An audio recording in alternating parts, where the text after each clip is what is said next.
Hello and welcome to Carnivorist Chats. My name is James, your host. I started this podcast to help other folks share their own healing stories and to interview thought leaders and experts in the carnivore, keto, and low oxalate space. Before we begin, I'd like to give a shout out to Equip Foods and the Carnivore Bar. As an affiliate, you can use the link in the show notes to get a discount on their products when you check out using the code Carnivorist. Thanks in advance for listening, subscribing, and any likes or shares. And now, on with the podcast.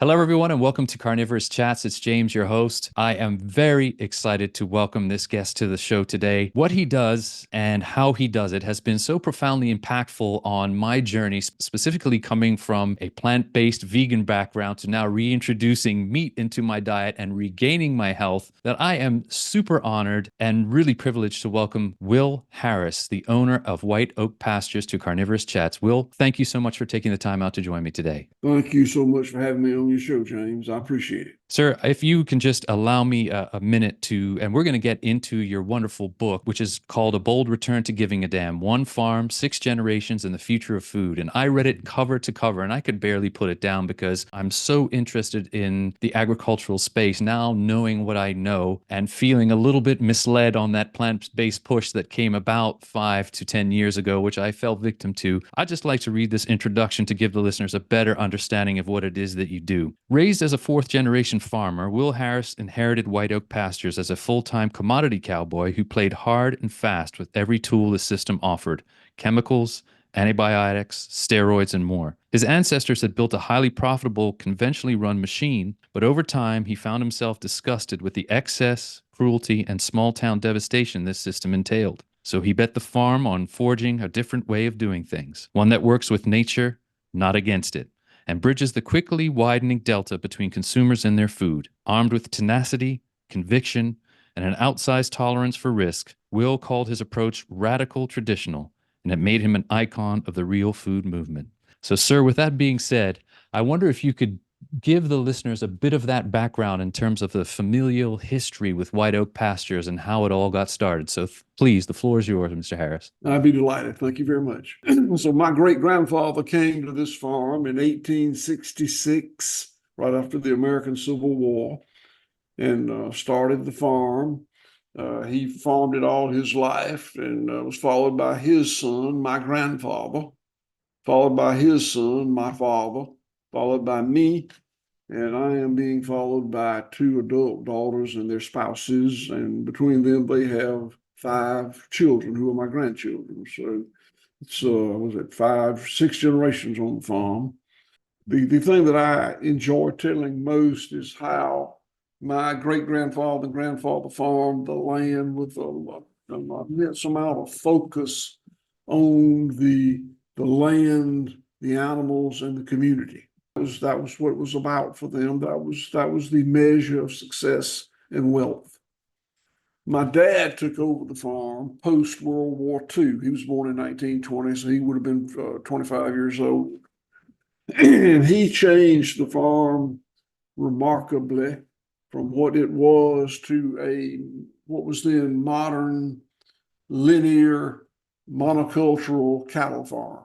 Instead of raising a lot of different species of plants and animals, he was focused very narrowly on cattle. And he ran the business successfully for his career. I never wanted to do anything except what my dad did. I wanted to be a monocultural cattleman. It was what I thought was the grandest form of livelihood. I went to the University of Georgia, majored in animal science, graduated in 1976, came home and ran it very industrially for 20 years as a monocultural cattle operation. And in the mid-90s, I started moving away from that. Thank you for that, Will. Let me ask you a couple of questions, if I can, at this juncture, and just say, with knowing that you wanted to take over directly to what your father was doing, how long did you, and then talking as we move into the change that you made into the regenerative space, how long did you operate the farm under those, let's quote unquote, industrial inputs before the change was made after you took over from your father? 20 years. I operated it for 20 years, and made money every year. When I made the change, it was not an economic decision. It was deeper than that.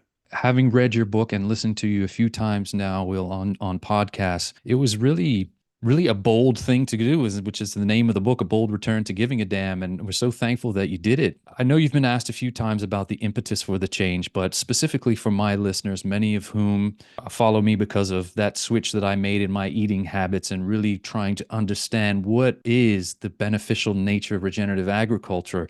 Could you let the listeners know what was the point at which you said, you know what, I'm looking at this and I need to do something because this is not in my heart what I know to be true. It was a growing dissatisfaction that grew very quickly. I was very happy doing what I was doing for 20 years. It was profitable. We were not rich people, but we lived very comfortably.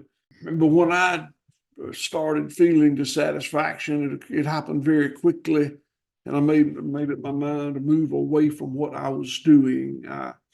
I did not have a real business plan of this is what I'm going to do different. I just didn't like what I was doing anymore, the excesses of it. So much chemical fertilizer, so much pesticide, so much hormone implants, so much ionophores, so much just the embracing of technology to do better, more, quicker became distasteful to me. So my departure from the industrial model was more, at first, was more about quitting things than it was doing new things, ceasing to use these technologies that I just didn't believe in anymore, suddenly. I heard you say once on a podcast, and again, thank you for making that change and educating folks as you are doing now. And we'll get into the nonprofit at the end of this discussion that you have so graciously started to assist in that regard. That you would thought of selling your soul for some fertilizer at some point, and that you had literally put fertilizer on every square inch of that farm prior to making the change. Is that correct? Yeah, my dad was the first person to use chemical fertilizer in our community. He started using it in 1946, 45, 46. And it was like magic. I mean, it just nobody had ever seen anything like that. And he used it every year, at least once or twice per acre, per year on every acre. And I did the same thing. And when I quit, that was the hardest thing to leave. You know, I've never had a cocaine. I've never used cocaine, but I believe that's what it's like getting off a drug, a narcotic. Because I thought about it all the time. I could see the need for it everywhere I looked, and it was very hard to do. And today, you know, I guess it's like a smoker that 20 years after he quit smoking would still love a cigarette. I would still love to put some ammonium nitrate out, but I understand that. And ammonium nitrate, I mean chemical fertilizer. But I understand the damage too much. And one of the other things I heard you say, Will, was that animal welfare was a canary in the coal mine, so to speak, when you were considering making this change. And I had never really understood, and thank you again for educating me on this, about animal science prior to being called animal husbandry. There are, I think, 4 things that includes, and I wonder if you could list those for the listeners. So before I made this transition. I thought my animal welfare was great. You know, I would have yelled at you if you questioned my animal welfare because I thought it was just above reproach. I thought as long as I had been raised to believe and trained to believe by my father and the University of Georgia that if I kept the animals well fed, well watered, protected from danger, in a comfortable temperature zone, that's great animal welfare. That's fine. There's nothing else you can do for them. And I came to realize that that is not good animal welfare. And the same is true with other species, pigs and chicken. You know, cattle were born to roam and graze. Pigs were born to root and wallow. Chickens were born to scratch and peck. And in the industrial confinement model that raises 90 something percent of what we eat, those animals can't do that. And it's horrible animal welfare, but we just closed our eyes to that. Yeah. And again, another profound moment for me, Will, was when I heard you say that they're not allowed to express what you call their instinctive behavior. As you just said, pigs like to wallow and chickens like to scratch and peck. And the other thing was that a feedlot cow would never occur in nature the way they are bred and fed. And then, of course, I did the investigations about the scene of them all lined up in these huge lots versus what you were doing at White Oak and allowing these animals to express, as you say, their natural instincts. It's pretty incredible when you look at it. I think Wikipedia tells us that the life expectancy of a cow is 24 years. I think I've got that right. I didn't look it up lately, but I've looked it up before. And a cow in a feedlot, gaining 3 or 4 pounds a day, eating a high carbohydrate diet with no room to move. I bet they wouldn't live to be 4 years old in that feedlot. If we granted them a pardon and just said, well, today is really slaughter day, but I'm just going to let you continue to live here. They couldn't live that long. They're incredibly obese on an unnatural diet, and they just wouldn't live very long. So that means when we eat confinement beef, feedlot beef, and the same would be true with poultry and pork, you're eating an animal that is dying of the things that kill most of us: a sedentary lifestyle, poor diet, probably too many drugs, etc.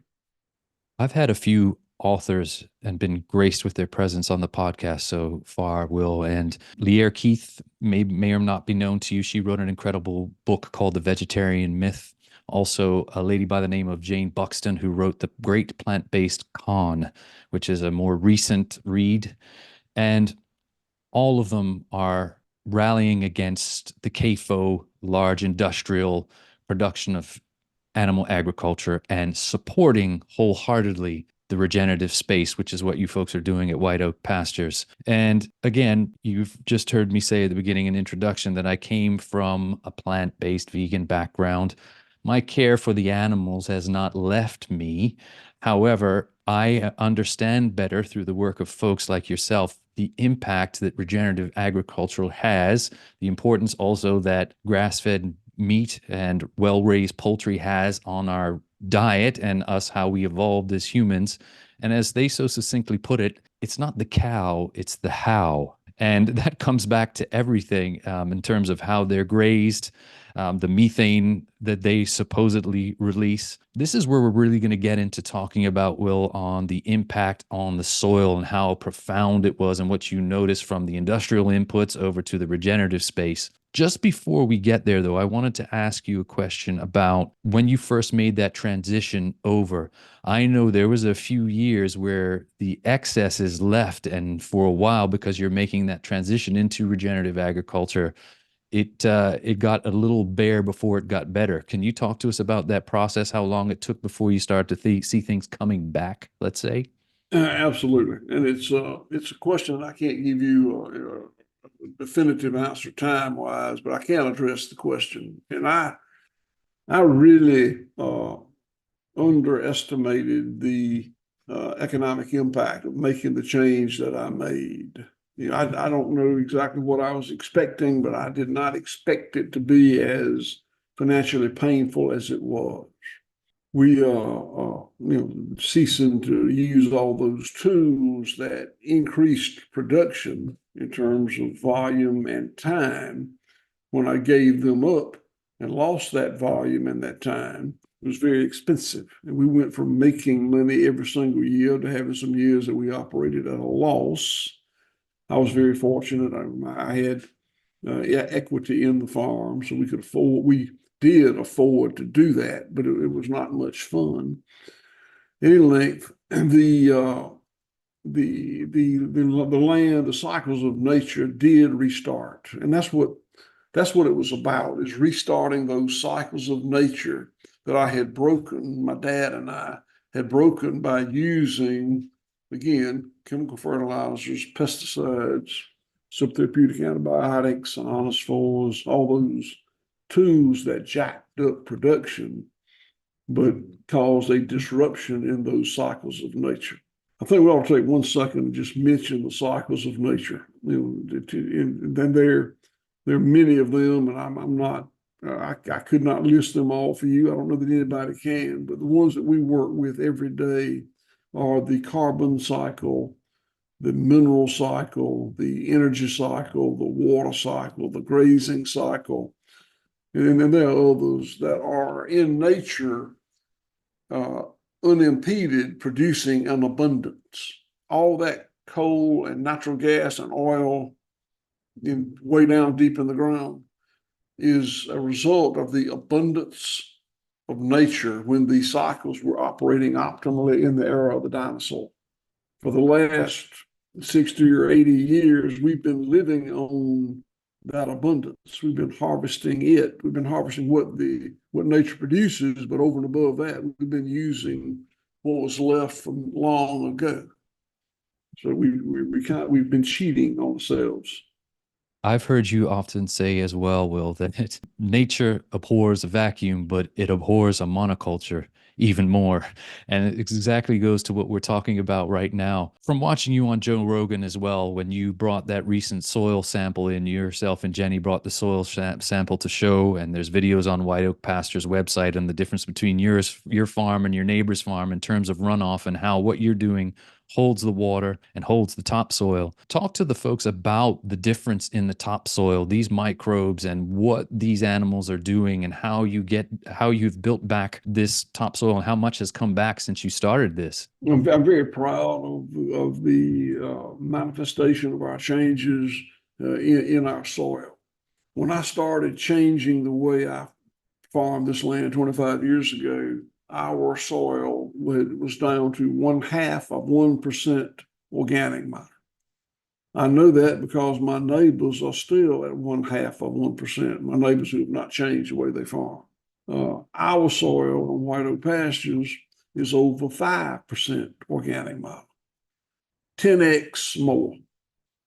And I want to tell you what that means. It's organic matter is the life in the soil. And 0.5% organic matter is a dead mineral medium. It's like a parking lot, the gravel parking lot. A 5% organic matter soil is teeming with life. It's just full of life. Some of it you can see, worms and bugs. Some of it you can't see, microbes. But to put that in a practical example of what it does for you, 1% organic matter will absorb a 1-inch rain event. That's 27,000 gallons on 1 acre. Ours is 5%, so it'll hold 5 inches, 5 times 27,000 gallons. My neighbor's soil is 0.5%. It'll hold 13,000 gallons. So when we get 5-6 inch rain events here, that happens. So that just from a moisture holding perspective, that's what it does for you. And we can go on and on about the benefits of a healthy soil. I keep going on about these gems that you drop, and I think, experience teaches wisdom, and I often just learn from listening to folks like yourself, Will. And when you said the line, and it may not be yours, but again, impactful: for every pestilence nature sends, she sends the cure. And not only, I feel like it doesn't only apply to what you're doing there on the farm, but it also applies to when we go through our own personal challenges in life. I went through some health challenges because of my past dietary choices. And if it wasn't for folks like you out here doing podcasts, I listened to them and started to realize and learn for myself that I managed to come full circle. And we'll talk about closing loops in a minute, to be able to do this podcast, which I mentioned to you is an incredible honor for me to do. When you talk about closing these loops, Will, and you're very proud of it at what you do at White Oak, what does that mean for the listener? What loops are you closing on the farm and continue to do so? Well, I'll use the quote that you gave. That's not from me, by the way. That's one of the ancient Greeks, so it's way far from me. But it really has shaped my life. And truly, in nature, for every pestilence that she sends the cure. We can talk about that all day long, but there are just millions of interactions going on in nature around us where things are proliferating and things are limiting what's proliferating and things stay in balance. When we made agriculture linear as opposed to cyclical, which is what we did post World War II, we moved from keeping everything alive and thriving and going, which is what I do today, to killing stuff. The pesticide, side means kill, herbicide kills plants, insecticide kills insects, nematicides kill nematodes, on and on. So what we started to do when we made it so linear is we turned the farmer into a hunter. And when I was raising cattle industrially, I went to my pastures every day and looked for something to kill. And I can find something. I was good enough at it that I could find a mold or a bug or a plant or something that I thought needed killing.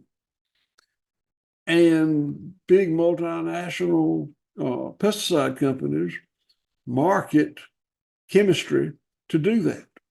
And I would pay them for it and buy it and use it.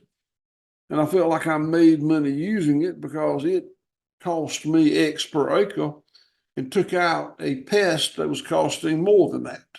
So it seemed profitable. What I did not understand, and what I think that many farmers don't understand, is when I did that, when I did that procedure and used that pesticide to handle that pest, it took out other things too. It didn't just take out that pest. So something else went out of control. So I had to buy another pesticide.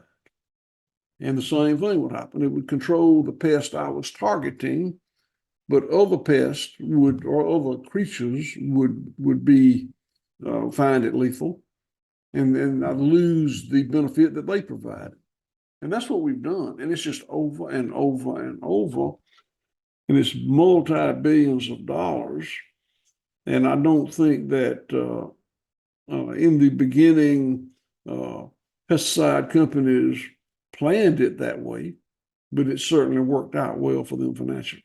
It sure did. And I often ask myself, why aren't more farmers and folks getting into the regenerative agricultural space, knowing the harm that these pesticides and herbicides are causing to our topsoil? But again, through listening to yourself and other regenerative farmers that I've found online, and understanding that they're heavily invested in the system. And it's very difficult, as you highlighted and have spoke about today, in making that shift, specifically also because of the subsidies that are provided through the government and the change that you have to endure. As you rightly said, you have to go through some pain to get to the through the process. But what do you think now? Are you finding some hope in this space, Will, where you're having more farmers come to you and at least ask questions about this? It's a mixed bag. Yes, there are more farmers showing interest. There are more consumers showing interest in food that's raised without all those industrial technical tools being used on. But the industries that are profiting from that, the multinational pesticide companies, commodity companies, on and on, are doing a fantastic job with what I call greenwashing, which is messaging things differently. And these people are brilliant. We used to talk about organic, and then we talked about sustainable and renewable, and now it's regenerative. And we've been through all the different adjectives, I guess those are, that we can come up with to describe what we do. And big ag ultimately will take them away from us. They'll use them very skillfully in a manner that describes what they do and devalues what we do. So it's the biggest problem, and that's what I refer to as greenwashing.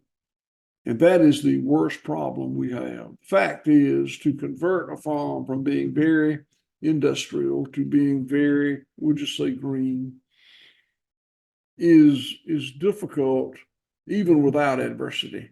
Even if the big money people are not telling you that it's not necessary to do it that way, it's still hard to do. I told you we went for some years and we didn't make money here, but it's worth it. It's the right thing to do, but it's very hard to get that message. And these farmers that surround me here, my friends and neighbors and relatives, are good people. They're fine people. And they don't believe they're doing anything wrong, and they're farming the way their dad and granddad did it. They're farming the way they learned at the university. They're farming the way that the Department of Agriculture county agent system tells them to farm. It's a very hard decision for a farmer to say, I'm going to start doing it that way. It's radically different. I'm going to start doing it that way. It's hard. Before we go on to a little bit further on the greenwashing side, Will, and what that exactly means for the consumer, I wonder if you could talk. There's two words that you often drop, and that is, and this relates to what we're talking about right now, efficiency versus resiliency. And how does that impact what these farmers are going through now and the industrial versus the regenerative model? Yeah. So we believe what we do here is highly resilient. It can withstand a lot of adversity and continue. And it's very cyclical. The opposite is very linear, and it's a chain of events. And in my mind, it's very, very fragile. You can build a building incredibly tall, but at some point it becomes unstable. And I feel like that's what we've done with our food production system. I think that we have scaled it up to the point that's very, very fragile. And I think we saw that during the pandemic. I think that we have seen it before, and we'll see it again. And that concerns me. Concerns me too. We've definitely felt it where I live and continue to feel the impacts. I know for you, the pandemic was a bit of a boon in terms of your online ordering. However, that wasn't the same for everyone. And it speaks to the fact that we need to get to know our local farmers even better. If God forbid anything like this happens again, someone like yourself that is out there. Will, before I wanted to just highlight this greenwashing. And again, just as we tie into that, I wonder if you could let the listeners know how many different species of animals now and types of products you are doing at White Oak Pastures. We raise cows, hogs, sheep, goats, rabbit, and several different species of poultry. And we have a garden and raise a lot of different organic vegetables. We have eggs. We've got a few tree nuts. We're experimenting with some tree fruits. The more things that we can allow the land to produce, the more bounty we've got, the more prosperous we think the farm can become. All these things take time. And of course, there's the problem of developing market to go with it. My farm, White Oak Pastures, is located in Bluffton, Georgia, which is in Clay County, Georgia. And Clay County, Georgia was the poorest county in the United States of America in 2020. And it hadn't gotten much better. We're the largest employer in the county, and we write $100,000 in payroll checks every Friday. And I'm happy that we can do that. But it's an economically impoverished area. It's incredible what your farm has done for Bluffton and what the impact of potentially other regenerative farms could be on impoverished areas, and especially these so-called food deserts where all you have access to are fast foods or 7-Elevens. I've spoke to a number of guests who have driven through or lived in these areas. So once again, thank you for all that you're doing. Before we leave this important topic, I just want to make sure we cover it for the consumers and those that may not understand the impact that greenwashing has on what they pick up at the grocery store. Now, listeners, you have to understand, I'm listening to the gentleman who sold Whole Foods their very first label, grass-fed American beef. So he knows more than anyone what the impact of this greenwashing is doing, not only to the consumer, but especially for the regenerative farmers and the U.S. farmers in that space. From my understanding, Will, and you can talk to it a little better, that it has gotten so bad now that the meats are being labeled as American, even though they weren't raised and slaughtered in the United States. They just managed to make it to the U.S. and then are pieced up there. Is that correct? Yeah, that's probably as good a example of greenwashing as we could possibly come up with. When I started, changed this business in the late 90s, early 2000s, beef had to be labeled from country of origin labeling. It was American beef or it was not. In 2005, the USDA was petitioned to change that rule so that any beef that had value added to it in this country became a product of the USA. And that opened the gates so that hundreds of thousands of head of cattle that was raised in New Zealand, Australia, Uruguay, 20 other countries could come into this country slaughtered and be sold as a product of the USA. Born, raised, and slaughtered in 20 countries, up to 20 countries, but product of the USA. It's just horribly wrong. It's legal. It's absolutely legal. It's been done through administration, but it's just a lie. It's not a product of the USA. Well, then, what would you say from a consumer perspective? How can they start to understand? Because, when I first began adding animal foods from folks like yourself back into my diet, I saw things like pasture raised and cage free when it came to eggs, and then grass fed and also grass finished, and how that can be different for folks. Is there a way for them to now know with the labeling that's in the United States, for example, to know what the difference is? Or do they really need to educate themselves, and just your advice is go direct to your closest farmer? Yeah, that would be my advice. The fact is, the consumer cannot tell by that label what they're getting. It's just as simple as that. And it's not even illegal. It's just that the labeling laws are such that it's sad, but it's absolutely necessary that consumers know something about their farm. It would be great if you could visit the farm. I know everybody can't do that. In our case, we're so remote, we have spent a lot of money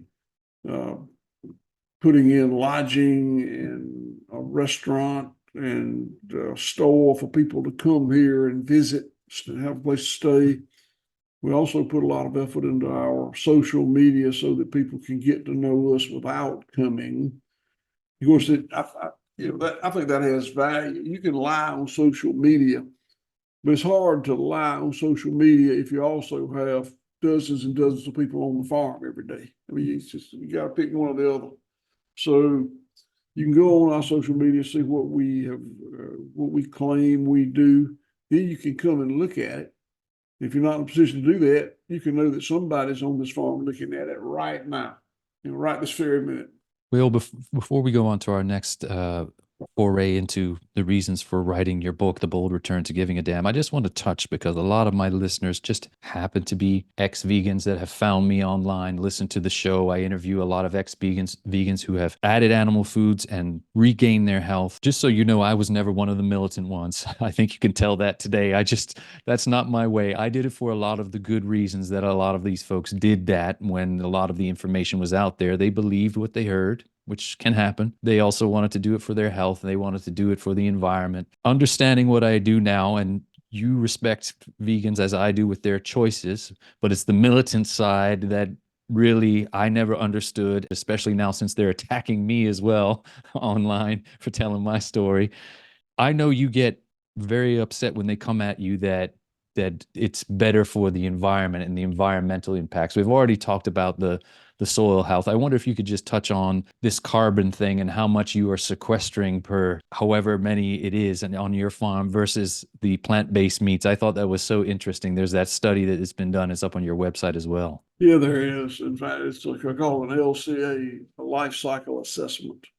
And a company that we were doing business with paid for that $80,000 study to be done here. And what it determined is that we actually sequester 2.5 pounds of carbon for every pound of beef that we sell. And we're very proud of that. And you know, and there've been people that argued that no, it's more than that, and others argued no, it's less than that. And I don't know if it's 2.5 pounds. I do know that the color of my soil has changed, and I can see it. It's gotten darker, and that's the carbon. That's the organic matter. So you know, there was this is just a gift from God, but a plant-based meat company happened to have the same environmental science outfit, Qantas is the name of it, do a life cycle assessment for their product.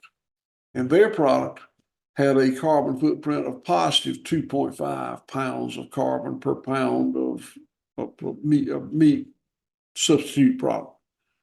Exactly the opposite of ours. So my joke was that if you want to eat their product, you got to eat a pound of their product. You got to eat a pound of mine to break even, to be neutral. Incredible. And again, one of the things that spurred me on was just watching stuff on regenerative farms, and I know you guys are a savory hub and following Alan Savory and his work, and you cannot help but just be awed by the transformation that that man has made in his work in Africa specifically and what he's doing there, and then looking at what you have done at White Oak and bringing this, as you said, this cyclical nature back, and how the animals have returned even to the point where you were tithing to nature with the bald eagles that came back to hunt at your poultry flock a little. Yeah. Alan Savory is really an incredible person, and I don't read much, and I figure things out for myself. That's not to my credit. That's just the way it works. And I had somehow gotten pretty far down the road in the early 2000s and never heard of Alan Savory. And he spoke at a American Grass-Fed Association conference that I was attending. I was actually the president of it at the time. And he was talking, and I was standing in the back, not particularly paying attention, but I started listening to him, and it was incredible. And I realized that he knew so much more than I did. And I'd been doing it for years. I thought I was really good at it. He was light years ahead of me. So I signed up and went to Africa and took my holistic training, and have been very, very glad I had that opportunity. Tremendous. And again, I'm so jealous of that because I see that. But I tell you this, Will, and I was going to tell you before we ended the show, I am going to come visit you on White Oak Pastures because it is a mission and a dream of mine to come see you and meet with you and Jenny and just have a tour of your farm. And you've touched on that visitors now can come and rent cabins and the impact that your farm has had on Bluffton. Talk to the listeners a little bit about that. And over the years, I know it's, as you mentioned, had been one of the poorest in Clay County, but now it's become quite a happening little town, hasn't it? Bluffton, I tell you, I'm very, very pleased with the progress that we've made in Bluffton. And that was absolutely not on my radar screen. You know, I was focused on the animals and the land. And the rural community, I thought, was just a casualty. It had been dying all my life and was pretty well dead. But when we changed the way we farm, we needed more people. So we hired them, and we paid them a little better than this impoverished market typically pays people. Attracted great, great, great people. And they needed a place to eat and drink and sleep and play. And we provided that. And suddenly the town was nice. I mean, it's not big, but it's nice. And I'm very proud of that. And so you should be, sir. That's an incredible thing when you take such joy in what you're doing and feel so good about the changes that you've made in your own life and for the life of your family that it impacts the people around you profoundly. And there can be no greater joy. And I heard you share once that you're profoundly happy now with the changes that you've made and what you're doing in your life these days with your family. I tell you what, it ought to be against the law to be as happy as I am. I'm a happy man. I love to hear that, and I love to hear folks share their joy for what they're doing. Let's talk a little bit about this wonderful book. I'm holding it up here, folks, if you can see it. A Bold Return to Giving a Damn. Mr. Harris, what was the reason? And I know it's to share knowledge, but also to get some stuff down that you've been storing. You've forgotten stuff that I haven't even learned yet, as I like to say. So please tell us the reason why you got this book out there. That's kind of interesting to me. The way that occurred is we had talked internally, me and my family, about a book, and I simply didn't have that capability. You know, I'm very non-linear. If I start telling you a story, I'll wind up telling a different story. I just get off, and that's the way my mind works, the way it's always worked. I just knew I couldn't do it. And we were approached by folks representing Penguin, Viking, Random House, and they asked about writing a book. And I just told them, I'm honored. I can't do that. I mean, I couldn't know how to start. And they hired a very, very talented young woman, Amy Lee Graven is her name, and she lives in California, to write the book, like a ghostwriter, I guess is what they call her, although her name's on my book, happily. And she came here and spent a lot of time. And for over a year, every Friday, we had a phone conversation, 2 to 4 hours.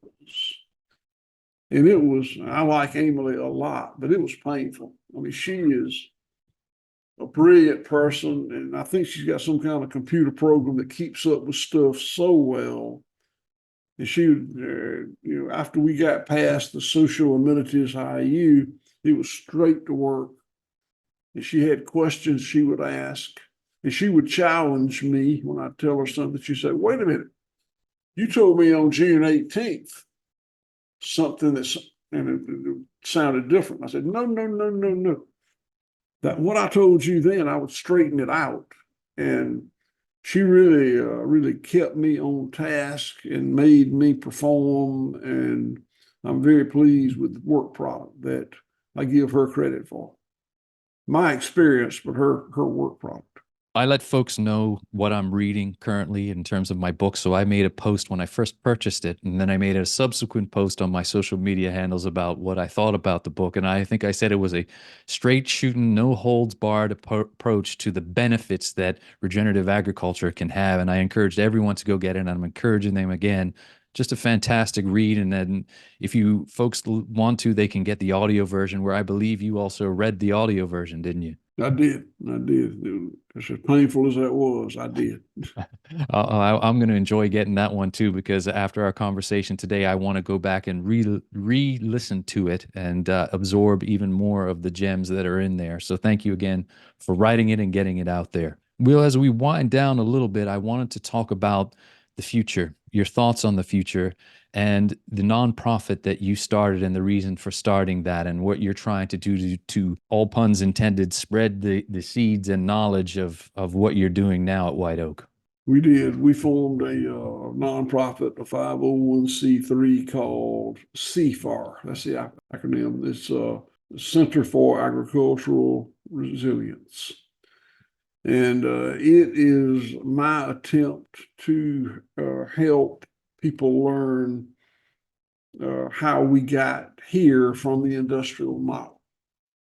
And we have people sign up for classes. We have, I think, probably going to be 30 or so classes this year on things from cattle production to gardening to sheep production. So we're raising sheep under solar arrays. That's a big deal for us now, and there's a steep learning curve to that. And we we have been through that learning curve, and I don't want anybody else to have to go through it without a little bit of help. So it's to help a lot. We get a lot of consumers here that want to know how food is produced, but the original intent was transitioning farmers that want to move from the industrial commodity model to this kinder, gentler form of agricultural food production. As someone much wiser than me once said, where there's a will, there's a way. And I think that applies directly to the gentleman I'm talking to today. Mr. Harris, I just wanted to end out by saying, the measure of a man is by the legacy he leaves, I believe. And I was taught that. And you've done such profound work thus far and have much more to go, I know, in store. And with what you're doing with this nonprofit and the bold steps that you took to make the change from the industrial linear model into the regenerative model and seeing nature come full circle back to the farm, it's so appreciated. Talk to the folks about what's happening. I know you never set out to save the world, and you talk about you set out to save White Oak Pastures and what that means for you and your family now and who you've got following in your footsteps there at the farm.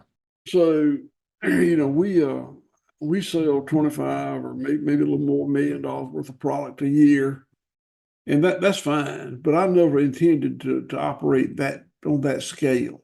One thing led to the next, to the next. We had to build these slaughter plants for red meat and poultry. And it just took a certain amount of business to do it. And the chicken comes before the egg. I had to build the plant so I could have the product to sell. And as a result, we've built this business and we sell product literally in 48 states. And that's fine. I'm grateful for the business, but it's not my vision. I want there to be a lot of White Oak Pastures in the country serving their market. And it's very difficult to define what is your market. Is it this corner of Georgia, or is it Georgia? But I want the food production business to be as localized as it can be. And I really want to see a lot of other White Oak Pastures throughout the country. And I don't care if it cannibalizes some of the volume we've got here on White Oak Pastures.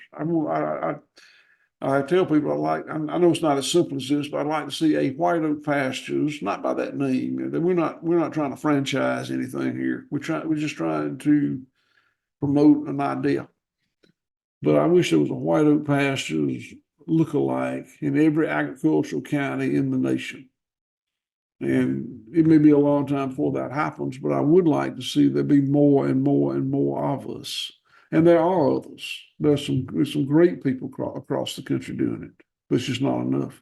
As a final message of not only hope for those folks out there and seeing what White Oak has done for the animals, for the soil, for the environment, the sequestering of carbon. We've talked about that.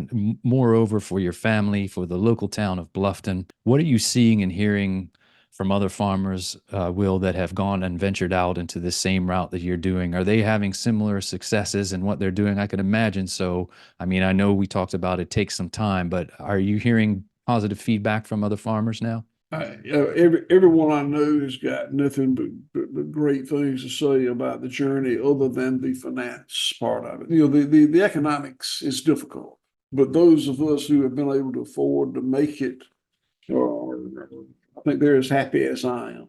There's Gabe Brown, Greg Gunthorpe, Blake Alexander. They're just numbers of them across the country that have been through the pain and gotten to the other side. And again, the financial reward is not rich, but it's a very good life. It's a very good and so easily multi-generational. It's so easy that my two of my three children decided to come back here to the farm, and I would have not thought that would have happened at all. But when we made the changes we made, it turned into a very desirable lifestyle that brought them back. Incredible. And I know that if your father grandfather and great grandfather were around, yeah, they might have been challenged by the idea of it. To see the current iteration of white oak, and then, as I had to do and many others do, understanding the benefits behind it, would be so proud of what you're doing. And I just want to say, Will, as we close out, that what I've said it before, what an honor, a privilege it is to have you here on the podcast today. Thank you so much for writing the book. Thank you for making that bold return to giving a damn and doing what you do. We're so appreciative. There's so many of us out here that want to say thank you. James, I really appreciate you having me on your show today. Thank you very, very much.